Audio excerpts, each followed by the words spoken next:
Oops. Hope she comes back. That's some weird technical thing with Meets. Wants to kick people off sometimes when we start recording. If that ever happens to you, just rejoin. And I'm going to show you the slideshow now. There it is. Okay. All right, so hopefully you can see the slideshow. If you can't see the slideshow, just let me know, and I will restart it there. Sorry about that, Natalie. I don't know why it doesn't like you. It kicks you off when I start recording. Okay, so we're kind of changing directions a little bit today. In our last few classes, we'll really kind of go on with these global issues, global problems. As you may have noticed, right, most of the focus, obviously, throughout the course has been on social problems within the United States, and I should add the caveat, the note here that while we're talking about the global, of course the U.S. has a big role to play in that, and what is there are different ways of phrasing this, but essentially. At this point, we live, Malcolm McLuhan said we live in a global village, and there are other more touchy-feely ways to talk about it, but the basic idea is that no country is isolated really at this point from the global system, and we'll perhaps see that most pointedly when we talk about environmental issues next time, because so many environmental issues, especially the carbon emissions, right, are not they can't be contained to one country, and clearly what we're talking about today, population issues, they impact you as well. I mean, we'll talk a little bit about our own population issues within the United States, but mostly, looking globally, also at issues of economic inequality globally. But that something like immigration to the United States, which your president continues to play with, right? But that's in large part predicated on global population pressures, as well as global inequality. The fact that jobs and resources are so very scarce, in particular in Central America, means that people want to immigrate to the United States, right? So these global issues really do impact us here in America, and so we'll kind of spend maybe half-ish of the lecture just looking at some population issues, and the big story here. Well, I mean, it's an evolving story. I guess the big story is that world population grew really rapidly over the course of the industrial era. And it really picked up in the 20th century, especially with the advent of improved public health. And we'll talk in a minute about the demographic transition, but the idea is basically that people have had lots of children. Historically, they usually expect lots of them to die because of childhood diseases and infectious disease. And with the advent of better public health, the population exploded. So we're at about, actually it's a little hard to tell because it's not like we do like really good censuses in rural India or something like that, or various parts of Africa, right? We don't have a perfect count of all the people on Earth. Some people estimate that the Earth has surpassed 8 billion humans. The official population accounts from United Nations demographers and others put us at about 7.8 billion and give us another 2 or 3 years before we'll pass that 8 billion mark. And globally, and this is kind of why inequality issues intersect so much with population issues. Globally, we know that the fastest population growth is in the poorest countries, what we normally call the global South. So excuse me. Oh wow, need more coffee. Okay, sorry. The global South. Interestingly, the population growth has dropped considerably in the more developed nations. In South America over the last half century or so. But you still see that Central America and much of Northern South America still has annual population growths in the 1 to 3% range. I think if you zoom in on Cuba, they've actually brought it down to a more reasonable range. And Africa in particular is growing the fastest. At the same time, of course, that they have the lowest proportion of resources as well. But then if you look to Anglo-America, if you look to Northern Europe, you see that, and even China now, have really dropped their population growth. In some countries, you can look to the inset here in Europe, the population growth has actually dropped below 0%. So the populations are actually starting to shrink in a number of countries, which is basically predicated on people having fewer kids, delaying marriage, and not having kids at all. Also, clearly an issue in Japan. And I should point out, too, that in the United States, our annual population growth would be shrinking if it was not for immigrants. And so immigrants, obviously they themselves, by immigrating to the country, contribute somewhat to population growth, but also fertility is higher amongst immigrant Americans than amongst native-born Americans. Native-born Americans have a fertility rate that actually would put us in a negative growth range. Does that make sense?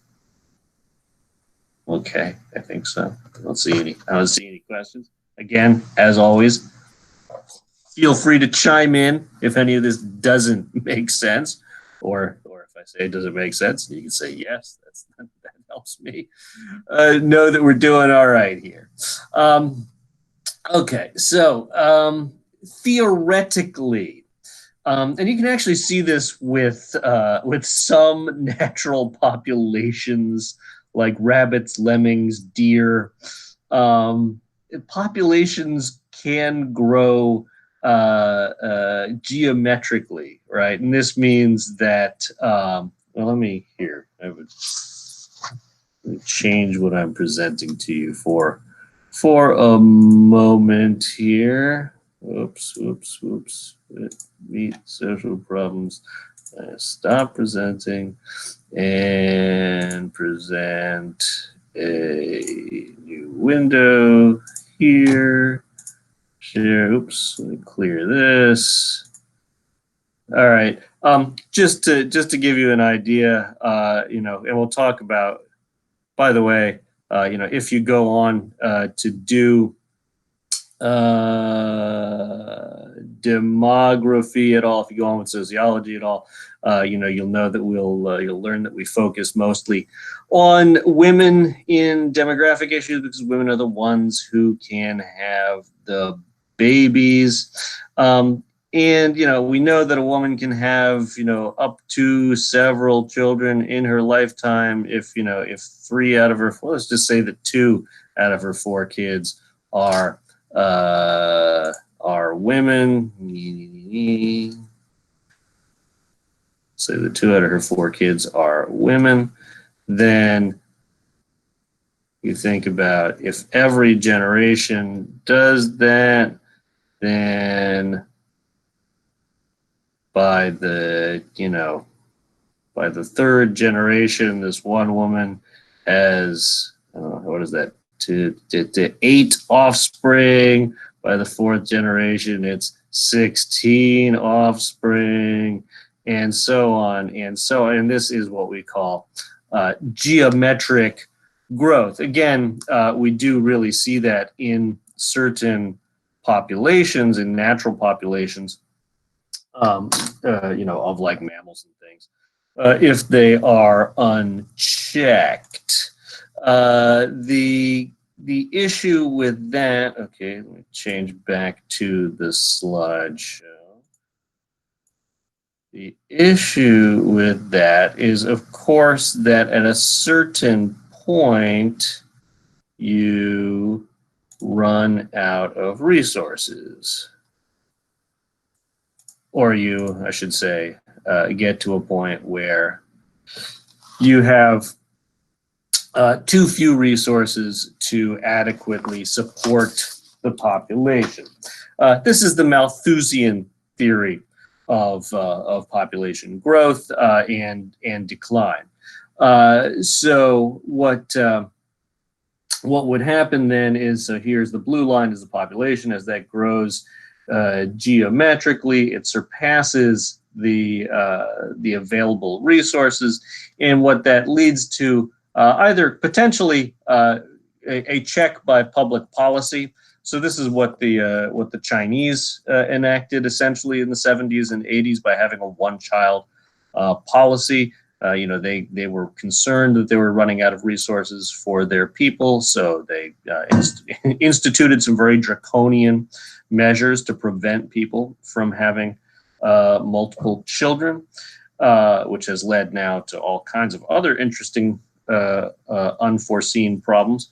But the other potential and the concern that Malthus had, this is back in the 18th century, was that when you hit this point where the population surpasses the available resources, you'd have some kind of population crash, and that would it would generally come in the form of famine, but it could also come in the form of crime and warfare, and people really competing over the now scarce resources.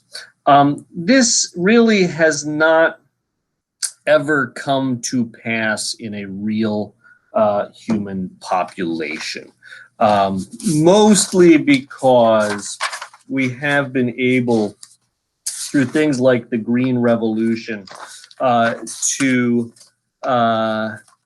adapt our resource base such that the resource base has grown much closer to the population. And so we really are able to produce a lot more food. A lot fewer people produce, a lot more food today than they did 100 or 150 years ago. But also, and more, I think, more proximal to the core of demographic thinking, people behaved in a much different way than Malthus anticipated. And this is what we call the demographic transition. And so what Malthus was looking at was, he was living in an era, somewhere in here, and really now we see this as a fairly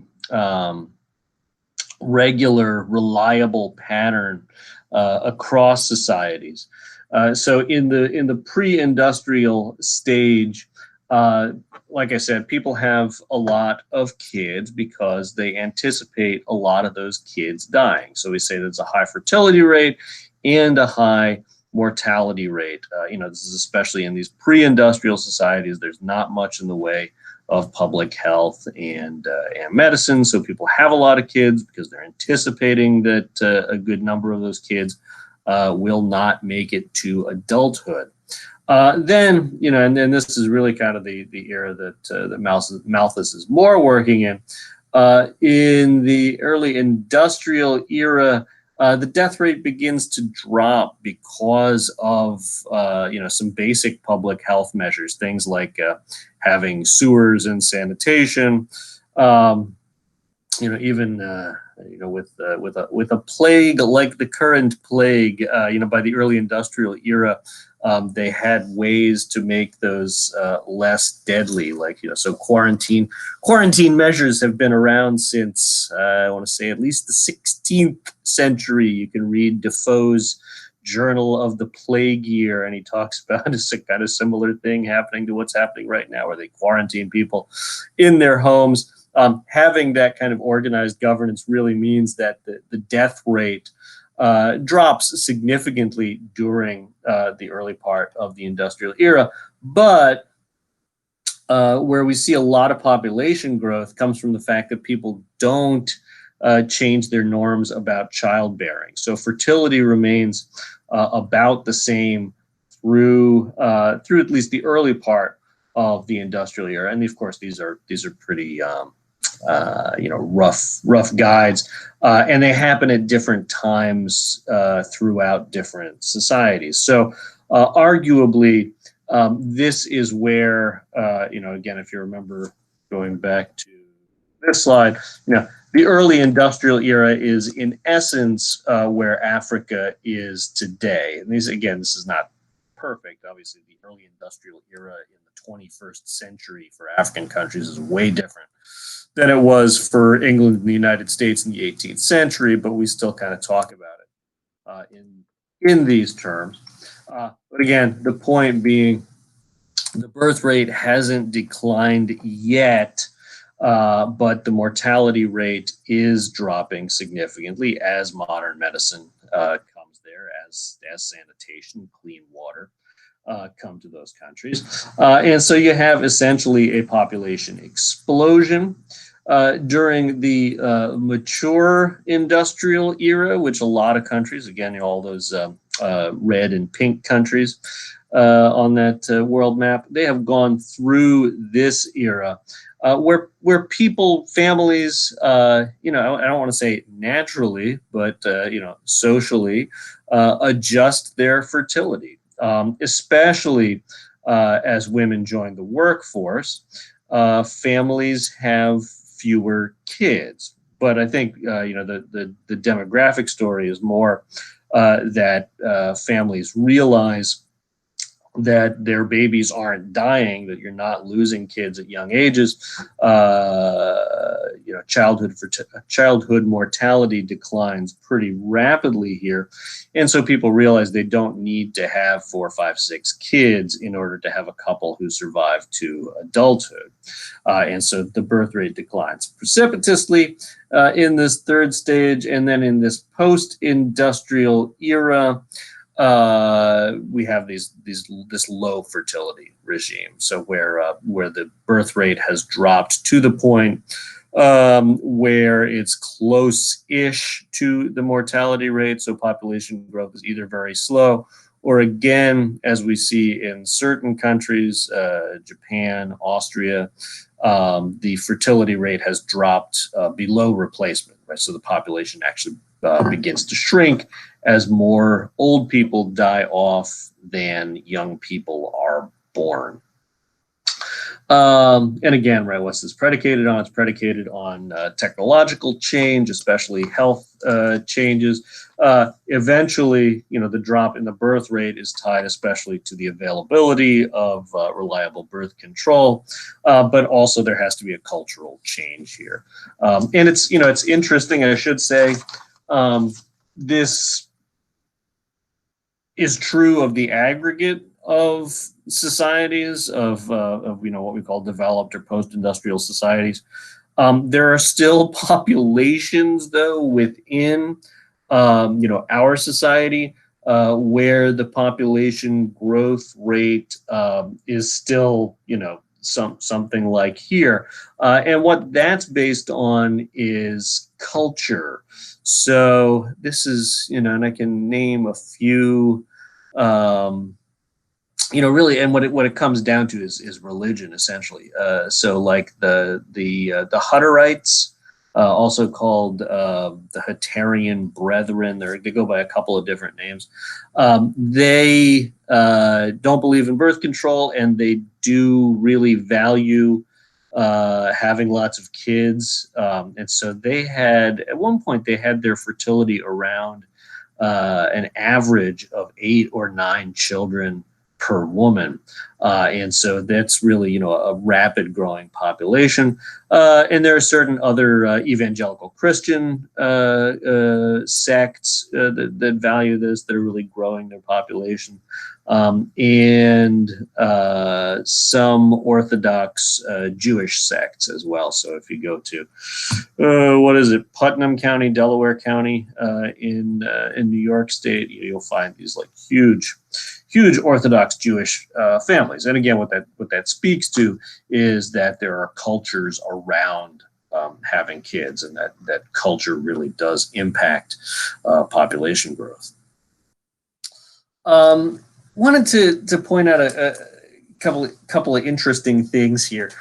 This is the population growth chart projection from the Population Reference Bureau, and who those guys are is professional demographers, right? So sociologists who take, and it's all guesswork, right? It's not guesswork. Which is say it's projections based on trends.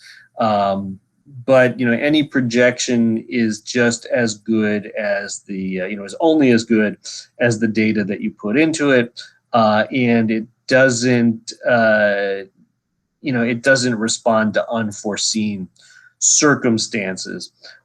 So I don't know, for instance, where we are here in 2020. I don't know exactly what the impact of the coronavirus is going to be, but if it's like the 1918 influenza epidemic, that will actually put a notable check on population growth. But generally speaking, this is based on our best estimates and based on overall trends. What we've been seeing in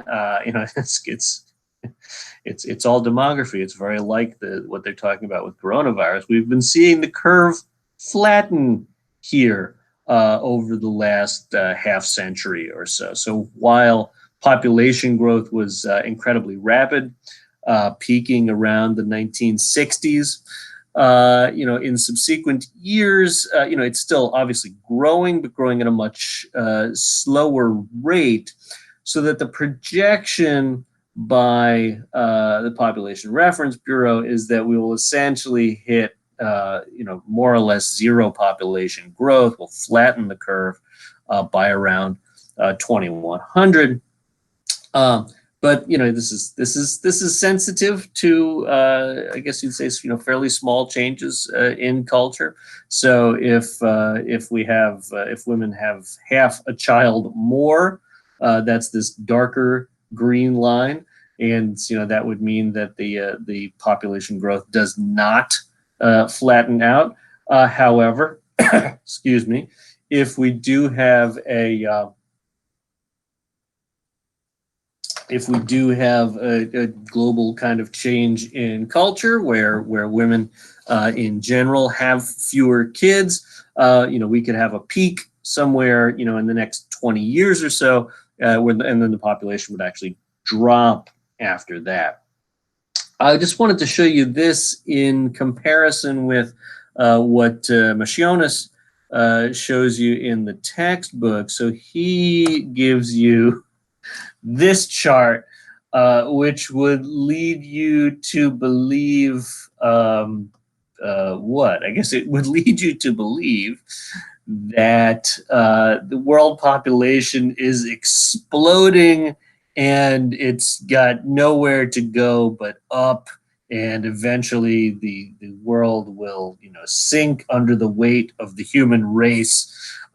This is an example of why we have to, well, you know, be, I guess, be careful, be cognizant of the scale of charts and tables that are presented to you. And I'm not saying that Massionis is lying or anything here. I mean, this is absolutely true. But the issue here is, you know, you can partly see that he's squished the chart, right? So the x-axis is much shorter, you know, and so that makes this J hook here, we call this like a hockey stick, you know, it goes way up, woo.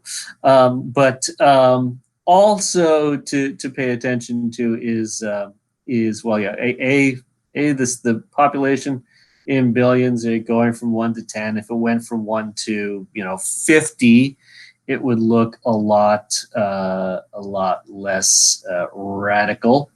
And also, if you start, so with the PRB chart on the previous slide here, you know, if you start in the more recent past, the curve looks a lot, the slope of the curve looks a lot more gentle, right? So yes, compared to 1700, like, you know, the slope is really like off the wall.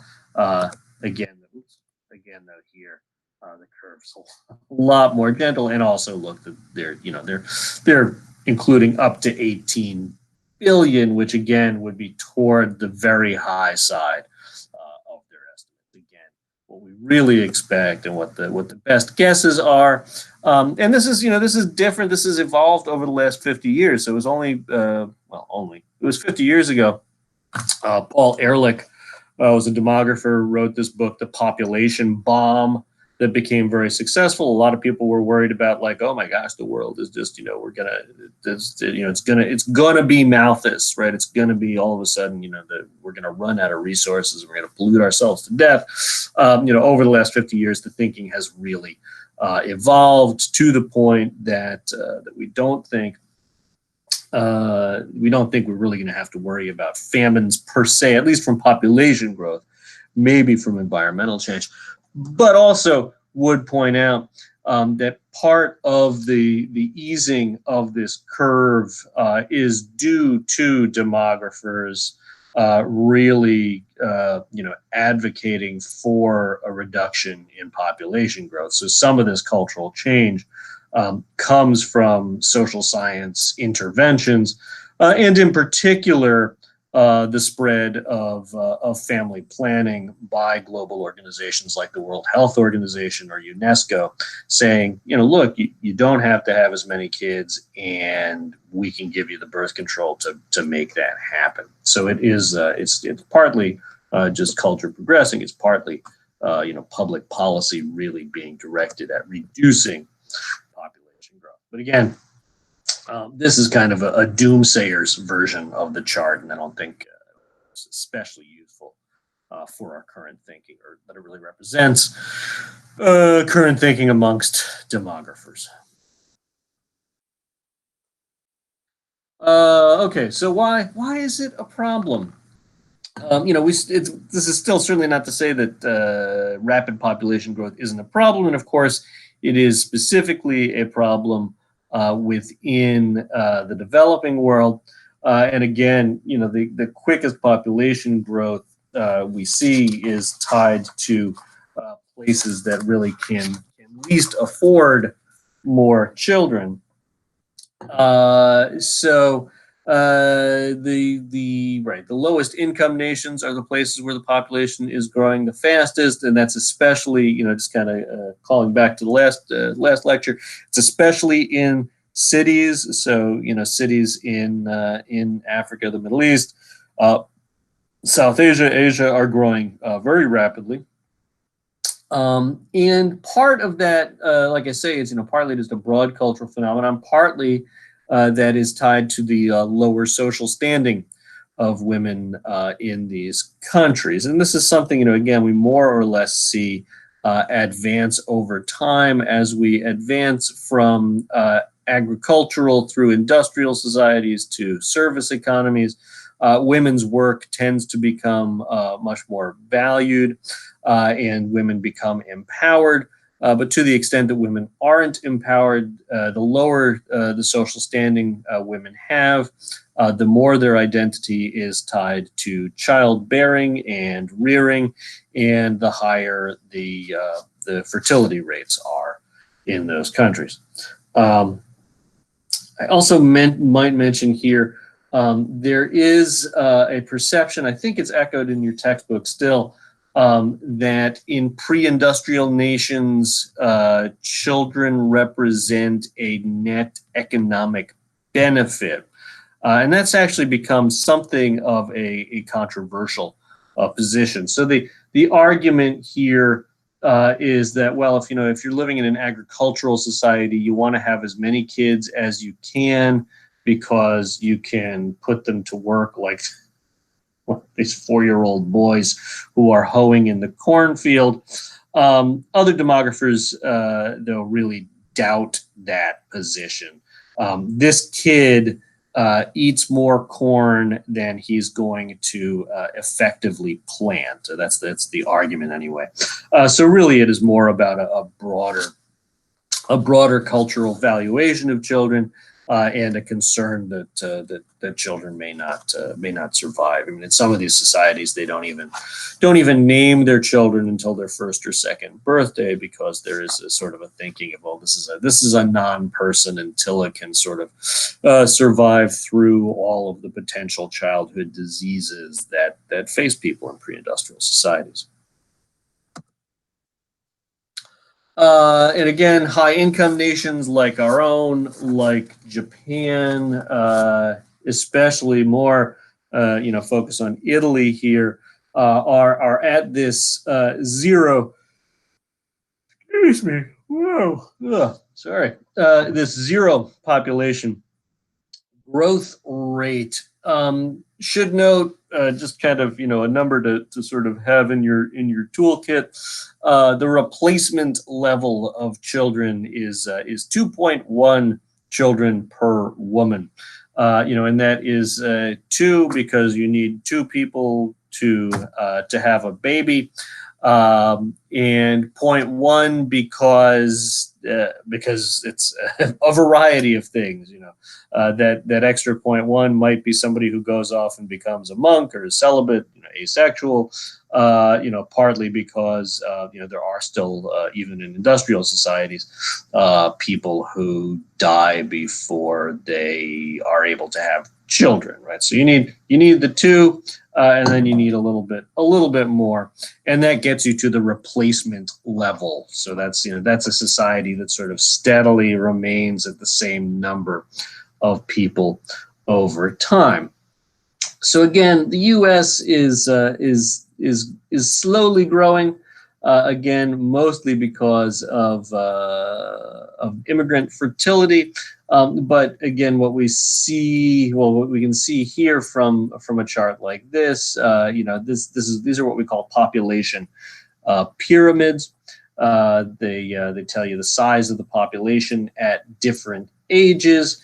And this is kind of showing more or less stability, that we have a pretty consistent sized population at different ages until you get over age 65, and of course, what you expect is people die. I'm sorry, but past age 65, people start dying off. In a place like Kenya, partly what this represents is that there's higher mortality in general and starting at younger ages, but really what this represents is that people are having a lot of kids, and so this is a high fertility pyramid, and so this is very much a growing population. And you see even the scale here is different. This is 8% of the population are people age I'm sorry, 16% of the population are people aged 5 to 9. And then finally, you know, in terms of the high income nations, Italy is kind of the one of the paradigmatic examples here, where people have just stopped having kids. I mean, they haven't entirely stopped having kids, but the fertility has significantly reduced, and a lot of native-born Italians do not have children, and so, you know, eventually you actually expect the population to decline. Again, why does that happen? They use birth control. Women have a higher status, so women are working, put more of their identity into work, don't rely on joining a family, getting married, having kids, you know, to be their sort of career in life. But also, you know, a really kind of significant trend in the United States and elsewhere is that more people remain single. So I think that within was the last census, or maybe one of the more recent population surveys in the U.S., you know, has found that now the most frequent housing arrangement in America are single people, people living in apartments or homes by themselves, and that's a pretty significant historical change. So, you know, on one level, this kind of thing is I guess good. You know, it means there's a lot more resources for the children who are being born. You know, it means that families are a lot less poor because they're devoting less resources to large numbers of kids. On the other hand, there are significant problems, potentially, you know, a problem of eventually underpopulation, or I don't have Japan on here, but Japan is very much like Italy. You get an aging population that doesn't actually have enough, how to say it, enough young people to take care of the older people, right? And so the aging population in places like Japan or Italy, you know, do face some potentially significant social problems over time. Turning then to poverty. So we've talked about a bit, you know, inequality in the United States. We tend to say that inequality issues, that poverty issues in the United States are issues of relative poverty, because, and this is, I mean, this, I think it's a little maybe overstated, because there are people who live with some degree of absolute poverty in the United States. So there are people who face food insecurity, who do not have access to hot and cold running water or to adequate sanitation. Those are issues of absolute poverty. We don't see a lot of it in the United States at this point. You know, that's mostly people in places like rural Mississippi or rural Appalachia. For the most part, what we're talking about in the U.S. is what we call relative poverty.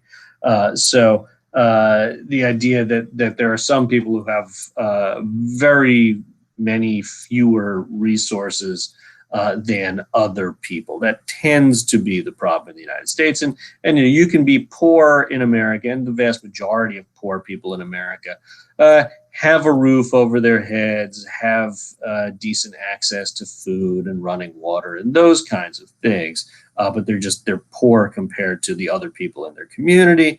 And that causes a different variety of problems, like difficult access to healthcare, because healthcare gets so expensive because there are rich people, and so on and so on. Globally speaking, though, mostly we're focused on absolute poverty. So this real, essentially life-threatening lack of resources, and those are, again, resources like safe water, like some degree of healthcare, like food, right? So there are people who are malnourished globally. Again, some of that in the United States, but really, mostly what we're focusing on are especially the countries of sub-Saharan Africa, and some areas of South Asia, New Guinea, etc. We see, in the Western Hemisphere, and by the way, this is one sort of way to measure it. It's the outcome of absolute poverty is lower life expectancy. And so that's what this map shows us. So this is countries by life expectancy. The dark green, I don't know how well you can see this on your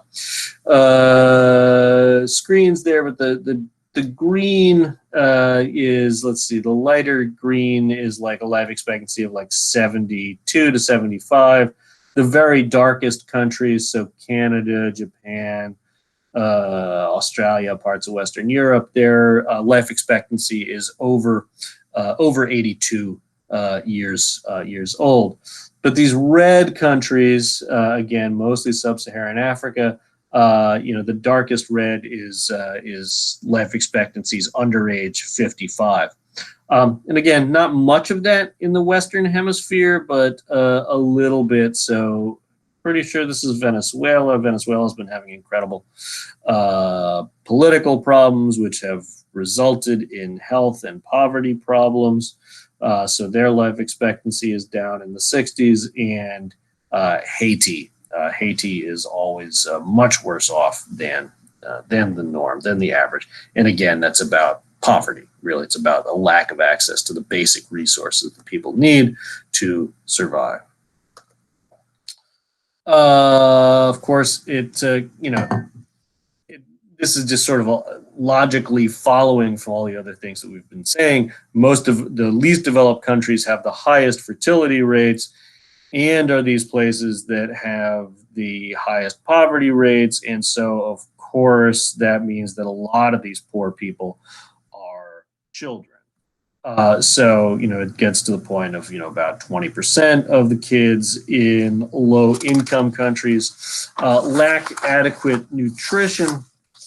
And that's both a short-term problem and a longer-term problem. The short-term problem is that, lack of adequate nutrition can lead to death, can make you more susceptible to diseases that lead to death, but also the lack of adequate nutrition in childhood is tied to problems of brain development and of course, physical development as well, which means that these kids are going to be sort of less able, less skilled workers in the future workforce. And so this does not bode well, for the ongoing future of these countries, right? So there's some, sort of an incapacitation there, both the individual and at the social level.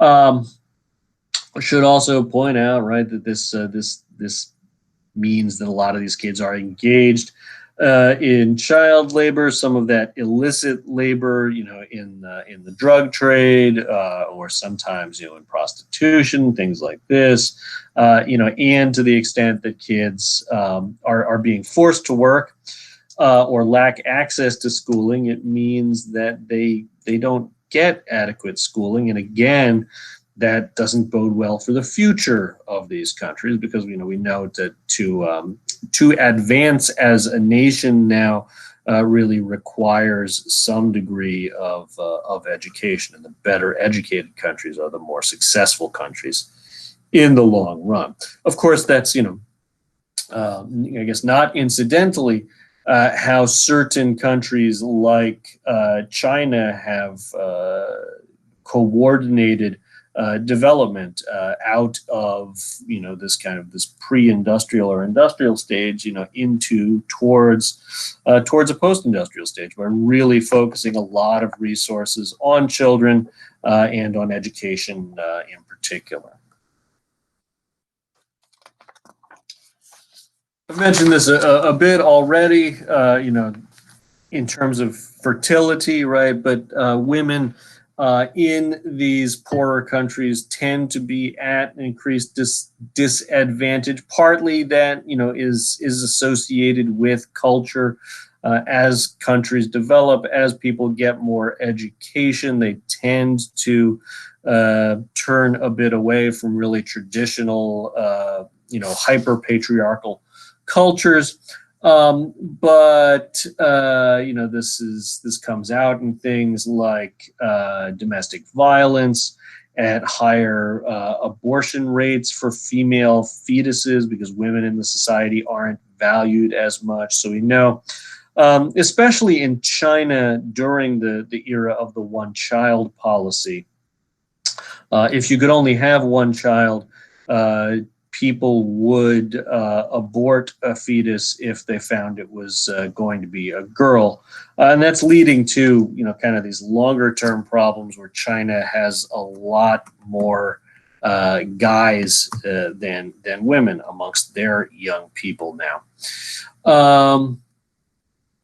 I think that speaks to those issues. Of course, there are tons of issues for women in the developing world, but those are kind of the highlights there.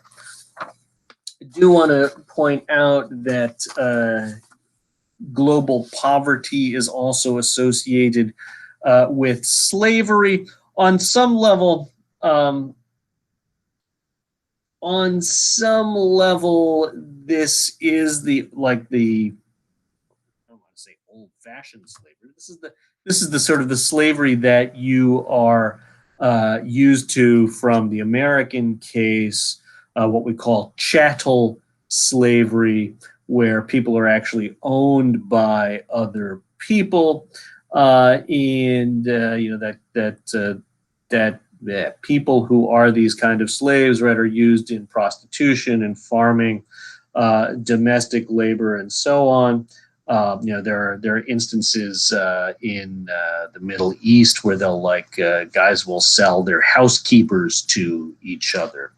So if that's effectively owning other people, it should be pointed out that some of us benefit from this, right? So I'm not 100% sure of the veracity of these claims, but I've heard that essentially all chocolate, because there is slavery in cacao farming, that you really can't be sure whenever you're eating chocolate that you're not eating something that was at least partly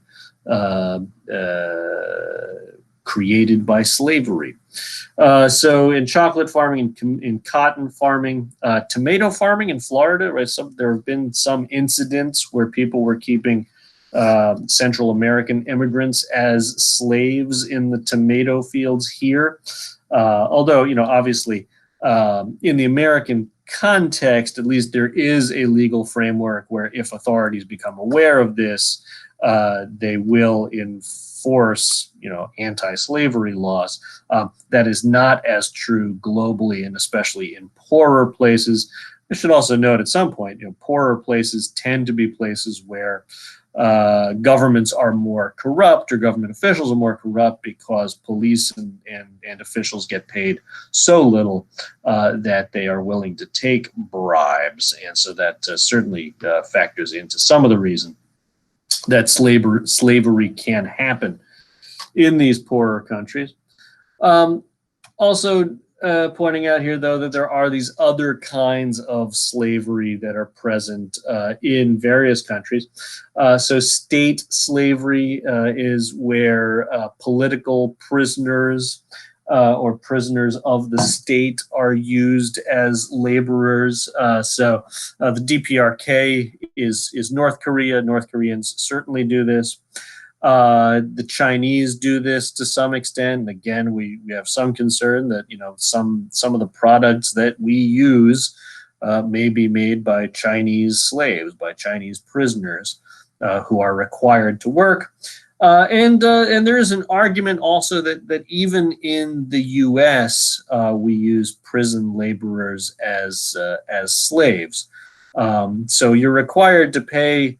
In most places, you're required to pay prisoners some kind of a wage, but it's usually a very tiny wage, well below the minimum wage, like 25 cents an hour, that kind of thing. And people really question whether that is right and equitable. On the other hand, though, you'll hear from this comes up every time there's a forest fire in California, because California uses prisoners to fight forest fires. Some people argue, that's a sort of a form of slavery. On the other hand, you hear from prisoners that this is one of the best parts of prison, if you can say that. What's the best part of prison? Being able to work, being able to get out of the confines of the jail, is seen as a positive thing. So there is, a political argument about that. But otherwise, we talk about debt bondage. That's this was very common in the United States till early on. And okay, so Hearst, they swear not to have slave chocolate, right? I'm just looking at the chat here, right? So Hershey, Nestle, and Mars all do not, or they swear to not have slave chocolate. So they originally made a pledge to end child slavery within their chocolate productions, only to go back on that. Yeah. Oh wow. So they were like, oh, we can't even. Right. That's to be fair, that was in 2001-ish. Yeah. But still not gonna lie, that's kind of shitty. But Trader Joe's and Whole Foods, half of their chocolate is tied to slave labor, and Lindt, Aldi, and Tony's Chocolonely, I think that's how you pronounce that. All of those have been either certified as slave-free, or they actively work against child labor within the chocolate industry. Oh, okay. Good to know, right? And it is, certainly with these things, it comes down to that kind of consumer question as well. And there's certainly the suggestion that if you make choices for one brand over another, it can drive corporate behavior to different places. My limited understanding of this too, it kind of sounds like this was the case for Nestle, is it's hard to know. When because there are so many steps in the supply chain, if slave chocolate is coming in, it's very hard to certify these. And Nestle's just a bad company in general, arguably, yes. So good, good point. Was talking about debt bondage here as well. So debt bondage, and we had this, especially in mining towns in the U.S. South through at least the 1930s.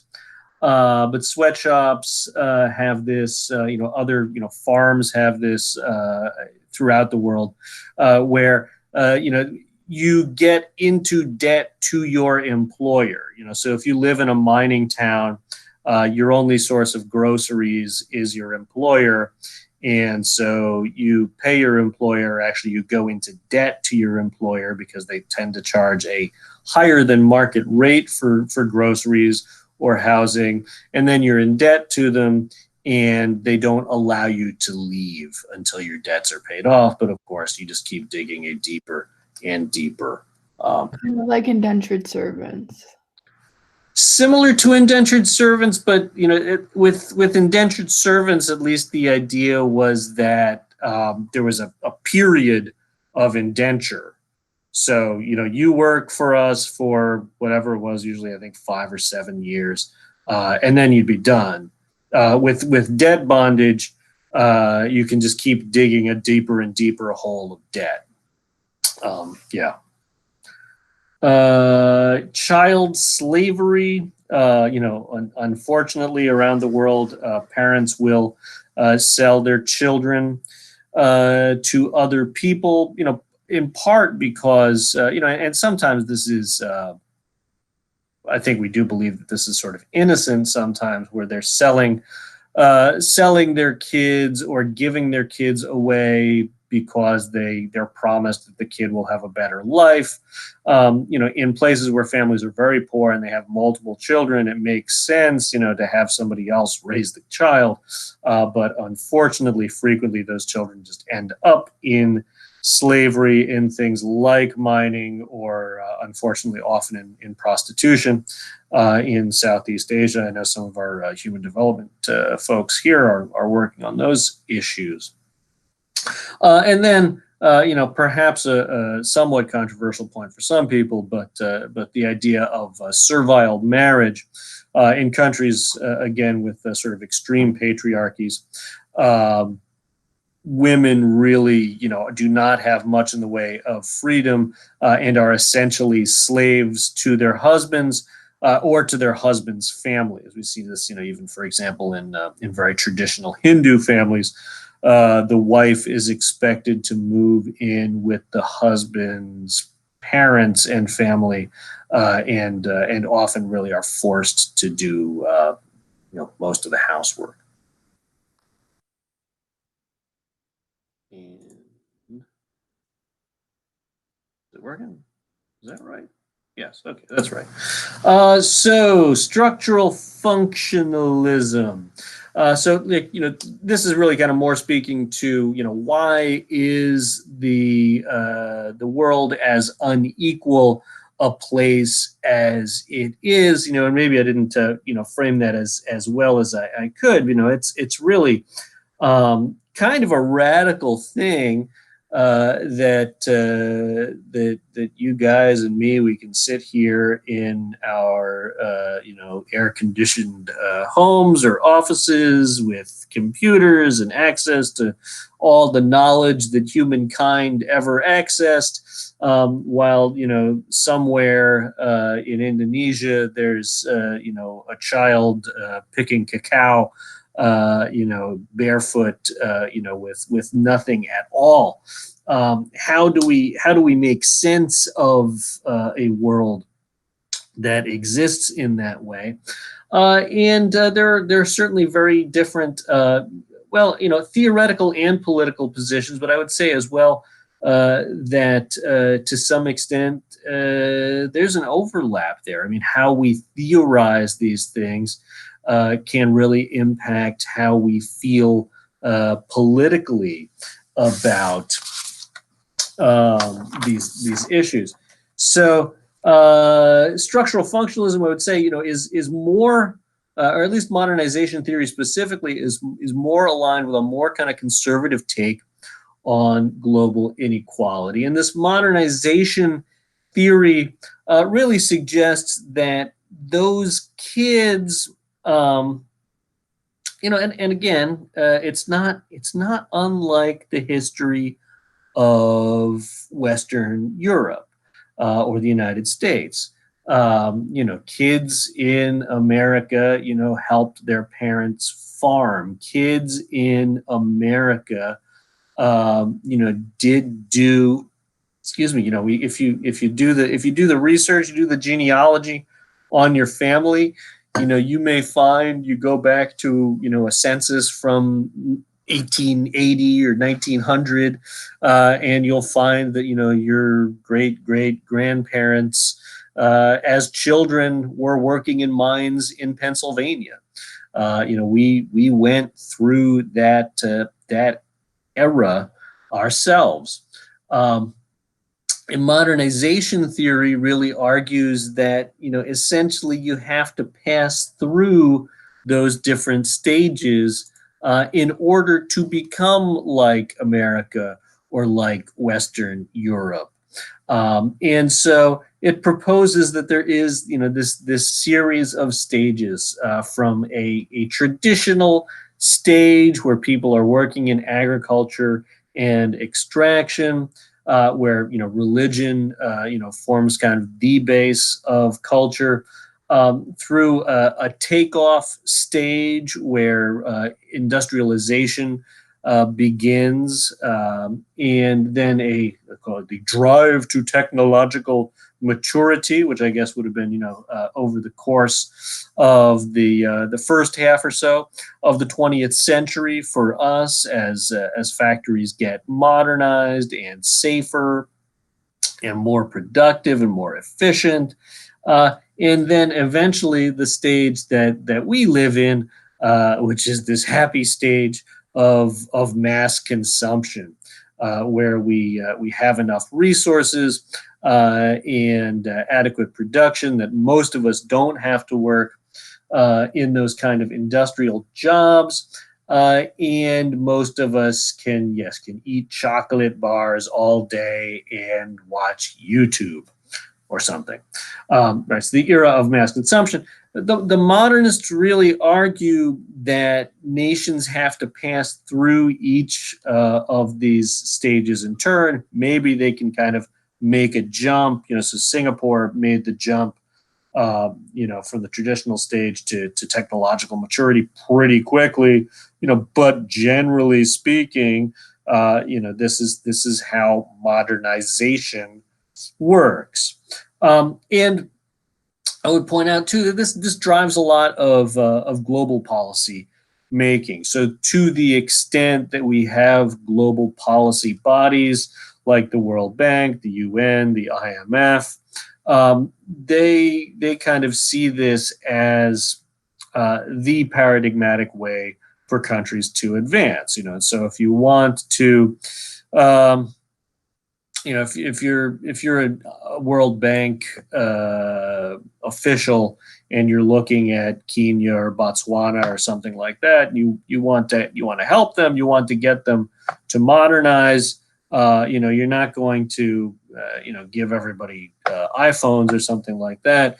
You're going to give them loans to build a hydroelectric plant, to allow them to have some industrialization so that they can sort of naturally progress to technological maturity on their own. Again, that's the policy drive. I'd like you to take a few minutes now, and so one way that this or a way we can kind of see this argued, really in policy circles, is in terms of sweatshops. So sweatshops have become this kind of hot button item, a way that people really point out, like, this is the bad thing that the evil West is doing to these not yet industrialized countries in order to take advantage of them. And this guy represents the other position here. So I don't. It's not really. It doesn't work if I show a video on my thing and you try to watch it through Google Meet. So if you go to, let me change how I'm presenting here. If you go to Moodle,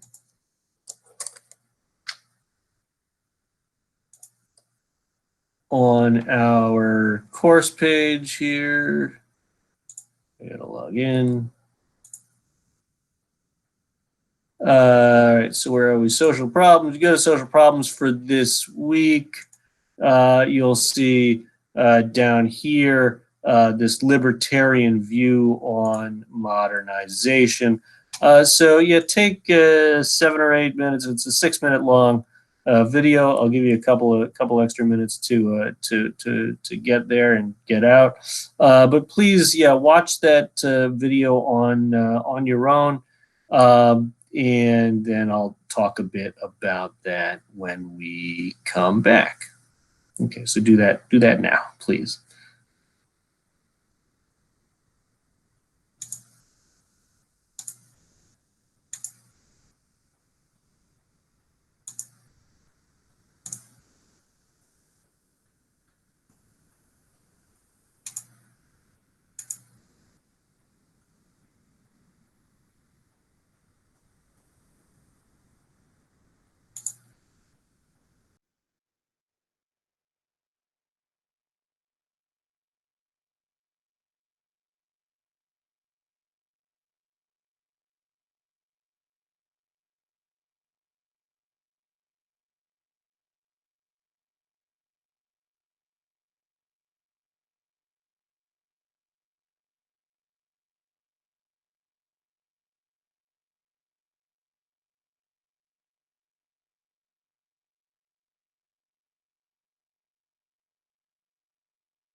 Hello. Okay, we're back.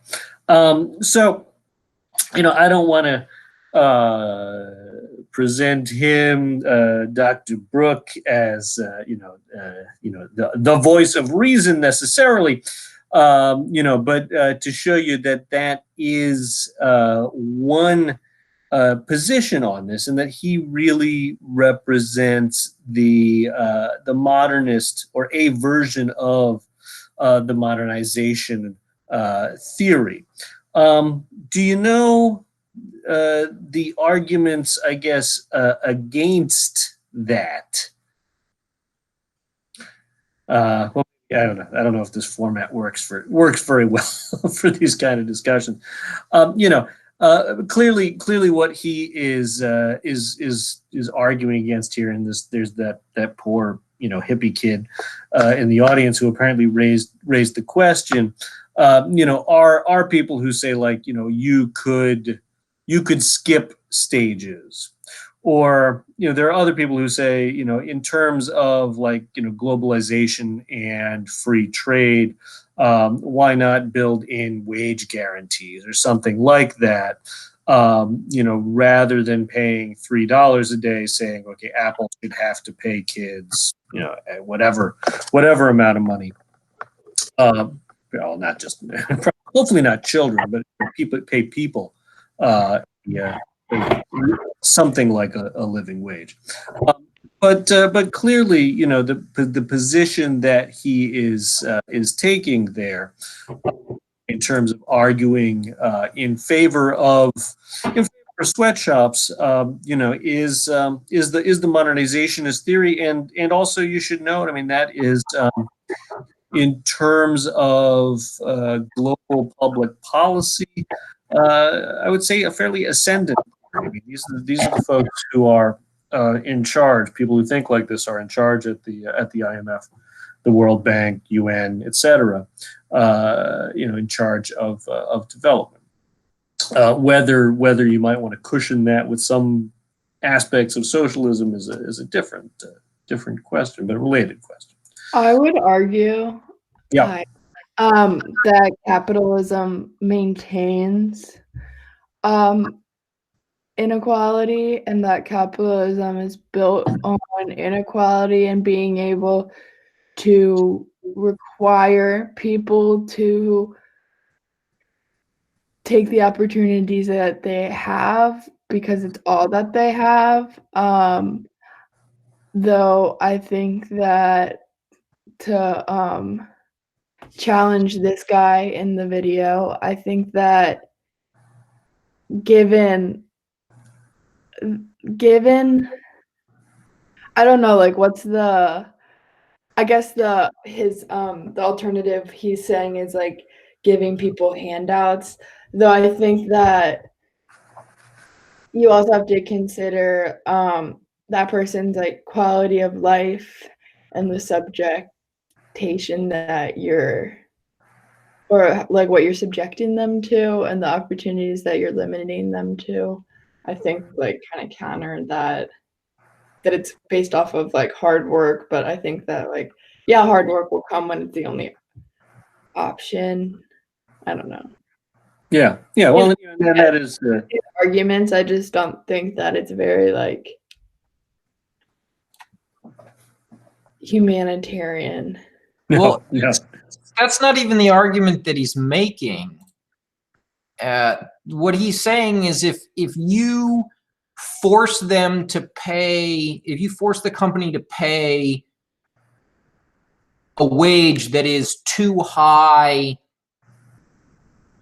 for the company will either go out of business or will move elsewhere, and then all the people that you were trying to help will no longer have a job. And that has nothing to do with hard work.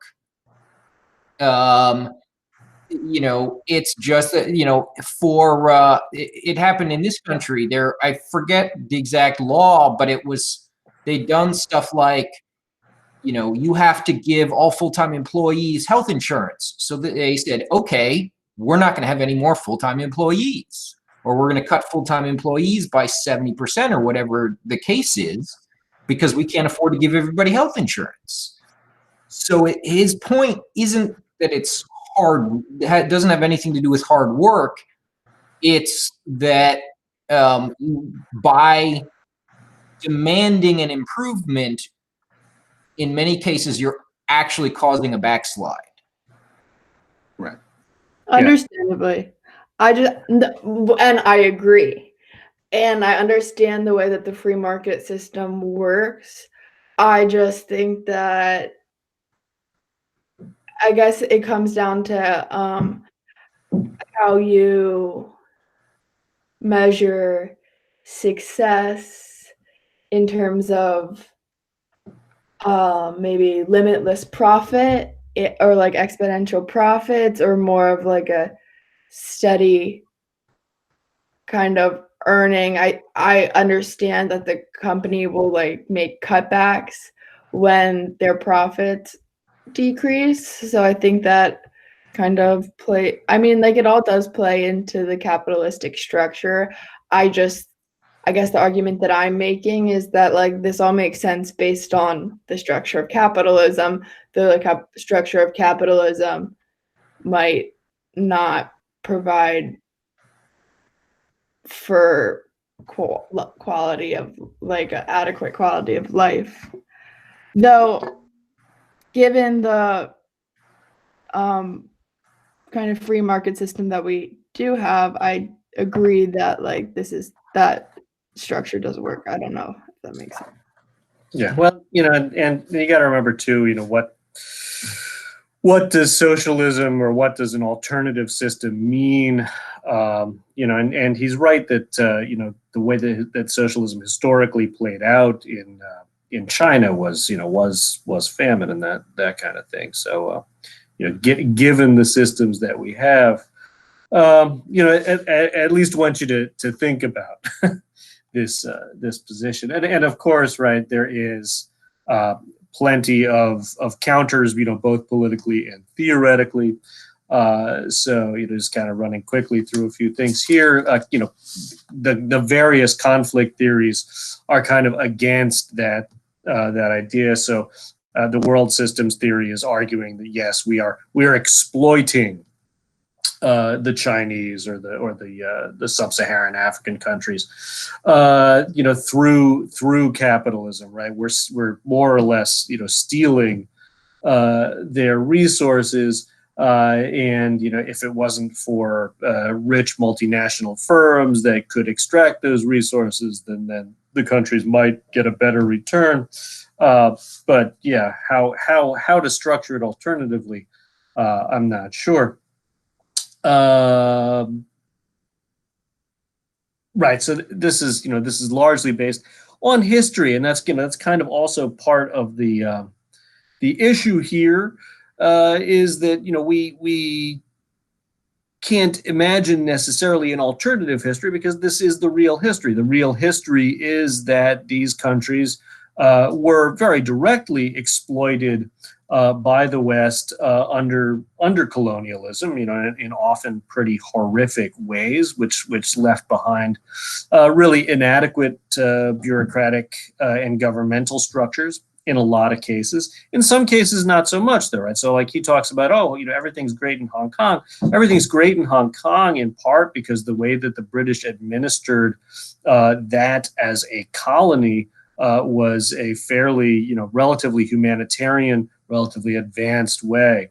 But in general, colonialism, especially in Africa and South America, was a pretty brutal system that didn't leave very many structures in place that were stable, that really advocated for a sort of a modernist version of capitalism.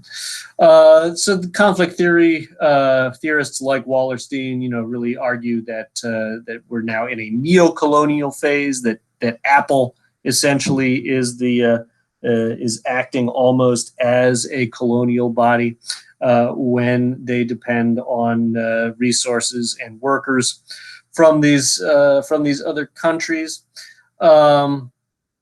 This is just some terminology that's useful to have. So Wallerstein argues that there's not just two, but three parts of the world or groups of countries. So what we call the global north, so Anglo-America, Europe, and Japan really are the core countries that have service economies, well-developed service economies, and most of the money.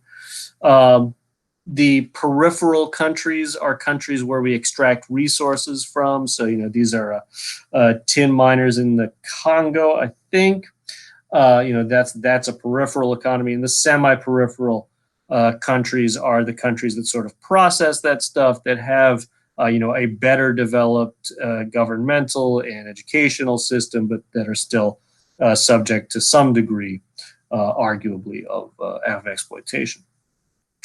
A different way of looking at this, so similar, is to call it dependency theory, and that's sort of what Brooke was almost alluding to in a sense, was that China needs us, right? They are dependent upon the higher income nations of the world buying all that stuff that they produce. The Congo, as much as individuals are exploited there, they need the West because otherwise, there's no revenue stream.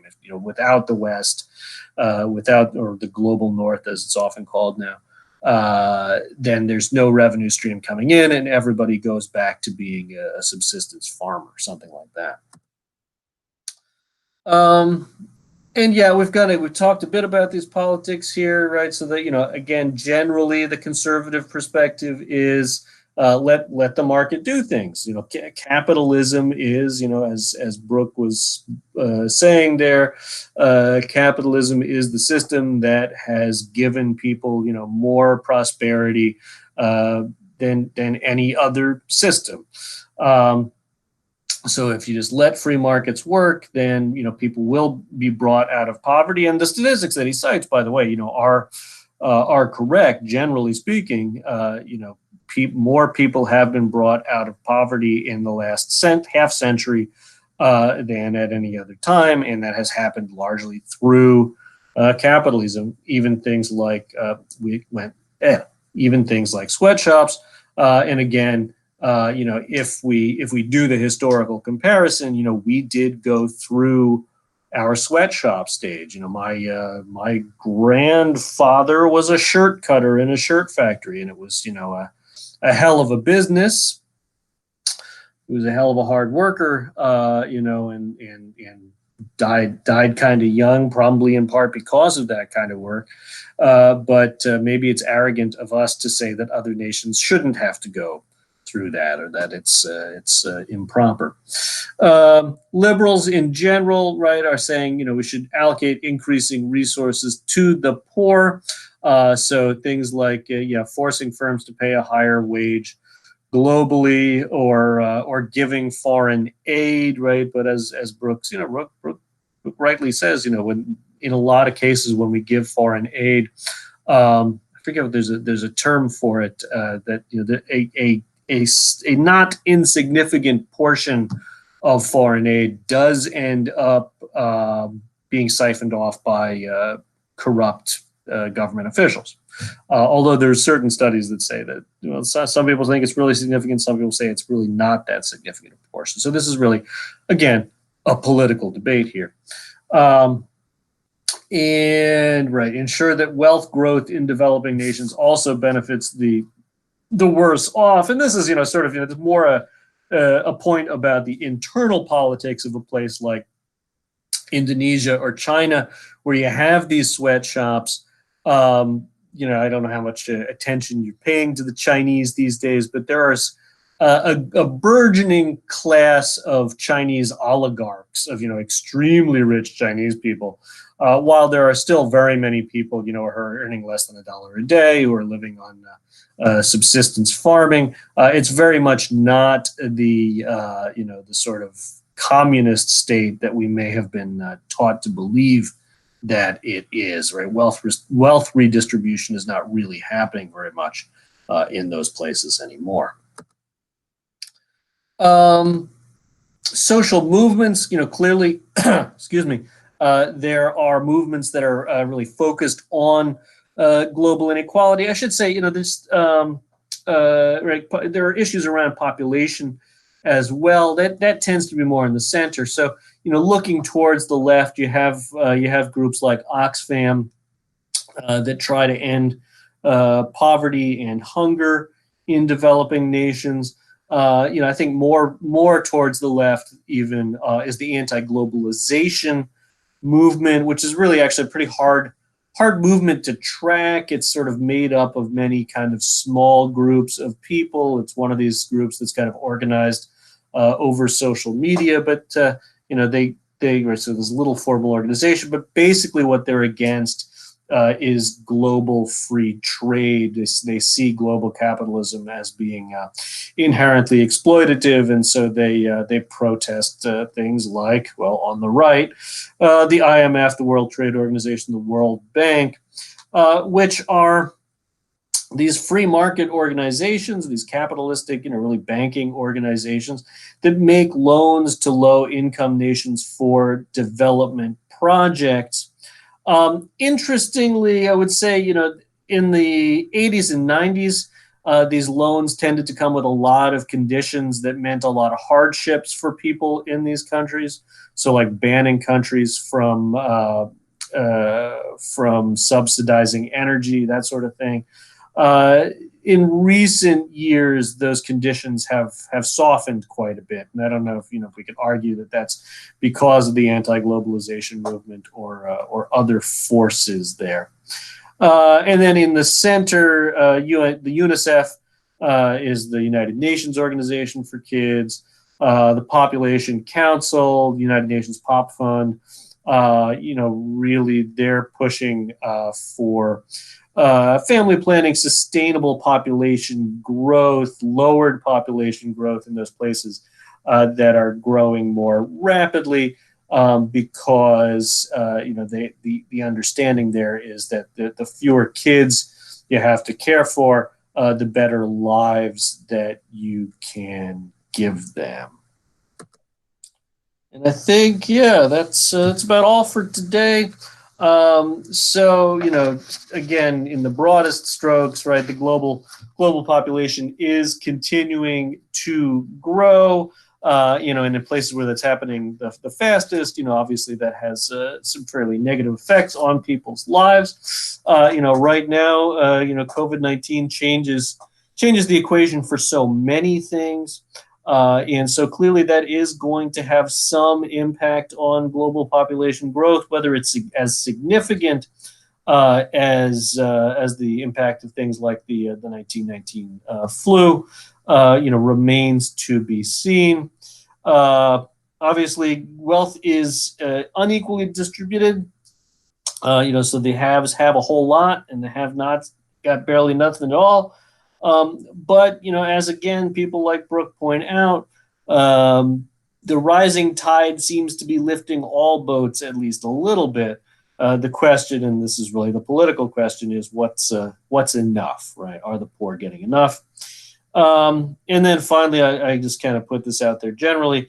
What will be the outcomes of anti-globalist populism? So Trump is certainly not alone globally in really wanting to get away from globalism, of wanting to have firms like Apple build their stuff in America. If there's if there's success to that, that really changes a lot of these dynamics, and I guess we just kind of gotta wait and see. And again, that's all for today. I gotta go on to a next class. You got another class? I have a quick thing to say. Yeah. I just spilled a cup of water on my laptop. Does anyone have any tips? Get some rice. I Hope knocked for the this best. water just over. That's why I've been like wrestling around, mostly on my keyboard. I can see and hear you guys perfectly, but it's a matter of time. Thank you.